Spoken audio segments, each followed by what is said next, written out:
ya friends na wasalimu katika jina la Yesu. Bwana Yesu asifiwe. Peperusha bendera Bwana. Bwana Yesu asifiwe. Waombolezaji wote wenye ambaye mmekuja katika huu mji kunisaidia kama mimi mtetezi wa nyonge, imbuzi akiwa ni kuko yangu, mama mwenye ambaye amekufa ni kuko yangu. Mirembe bosi. Mirembe kandi. Basi mimi nitatoa rambirambi zangu hapa mahali ni kwa sababu singetaka kuingilia katika jamii tena nirudi mara ya pili. Si namna hivyo?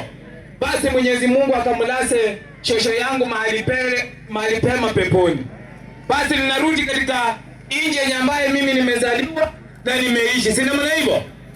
Kwa majina naitwa Godfrey Maulidi Amisi, mtetezi ya wanyonge. Sema unanijua? Baba yangu akiwa yule ndio mwenye ambaye alikuwa mwanasiasa, hakuwa anataka uofisadi yoyote. Ukinyanyasa mnyonge anakuambia hapo unamnyanyasa. Sema unamjua? Hajakufa hangali yako hai. Ya pili, nimekuwa nikitoka kwenye hoteli yangu nikikuja mahali hapa. Nilikuwa na matango huko mara pili ya kwamba hawa ndio wanyonge zaidi.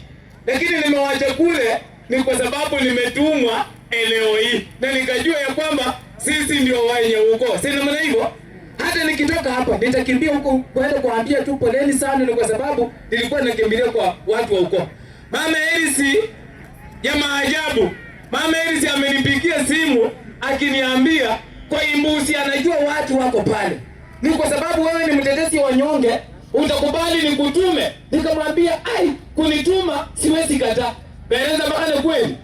Kama ndina mbole ya nyakombe sadaka dele uimbuzi. Anza bakane shimukambe inata. Lakini mbolanga undume. Chabelaro bemundi jira walino. Chakaro bemundi yubulukeyo. Basi Mama Elisi anasema ya kwamba anaomba kiketi ya ugavana awakilishe wa mama wenye ambaye wameteseka. Mnakubali salamu za Mama Elisi Muhanda? Mnakubali?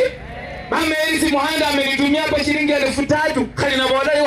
Dela kali moja andu mela kubaba. Nani mheshimiwa andu mela tendala, andu mela tibiri. Lakini watu walisema kana wala hapana, mpaka ni wakilishe. Kholi boda maneno kholi bode. Anusha ashwalishi walilanga. Abo limalika ni manyeshe. Kabere yo ala kababana. Tuyikule kuyi. Omanyonda khairi shite boruka wanje wandula kule manye mtetezi ya wanyonge. Chena katoka ino. Tiambale chena kabola. Wenyu mkhubiri simu bora urengo. Uhani 10,000 alahana zilio na kushikalika ndio. Huyo mtu ndio mwenye ambaye anapotoza katika siasa ya eneo hili. Galusho kumwami weru na alipenikeri isindo shiti habai. Huyu mtu ni mtu mzuri. Lakini wale wenye ambaye ameweka katika kwa mwili washauri wake ndio wanayempotoza. Mnakubali? Mheshimiwa, wewe Mwenyezi Mungu alikuchagua, lakini wale wenye ambaye makateli umewaleta katika sehemu ya mwili mkono wa kulia watakupotoza. Ukweli ama uongo? Ondoa watu, hamba kule kwa watu wakupikie kulingana na maono yenye ambayo Mwenyezi Mungu alikupa. Lakini ukienda kwa makateli kama wakina sisi, lakini mimi si mkateli, mimi ni mtetezi wa wanyonge.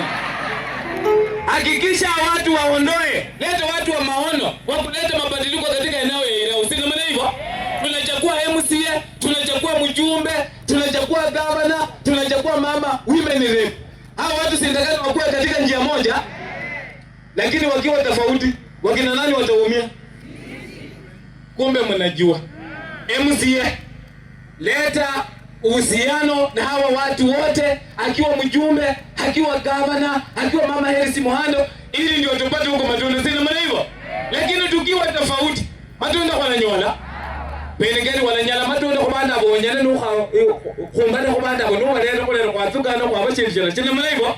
Shikilia watu tupate maeneo hii. Barabara imeharibika, lakini unyola baruzani mituko wale kwa kwenya ikura. Isibita ya jiro bali aina madawa. Ile nyasi note bwana. Hakuna bika iko dawa ama hakuna. Kumwenya nze ndio bile shindela mwami nani penikeri. Dawa ipatikane jirorani, dawa ipatikane bihika, dawa ipatikane ikuyo. Barabara ikuwe nzuri. Mheshimiwa halijira ni khali hoyo. Ndokoma nyengera ni ikana, hii ya government. Mwanzo yanza tutazesenti yote mshisiko lo. Beni ndilizi mambo kwa kunjiri wote abande benabo mkhoge na garigarina. Tusikue mambo ya upaguzi. Ya kwamba barabara si yangu, hii ni ya mtu fulani, ni kura nenda Nafikiri mheshimiwa amejua mahali penye ambaye amekosea, Mwenyezi Mungu atamsamea, si ndio? Ukikosa lazima urudi kwenye barabara uombe Mwenyezi Mungu akupe mwelekeo. Asanteni sana, Mungu wa amani awabariki.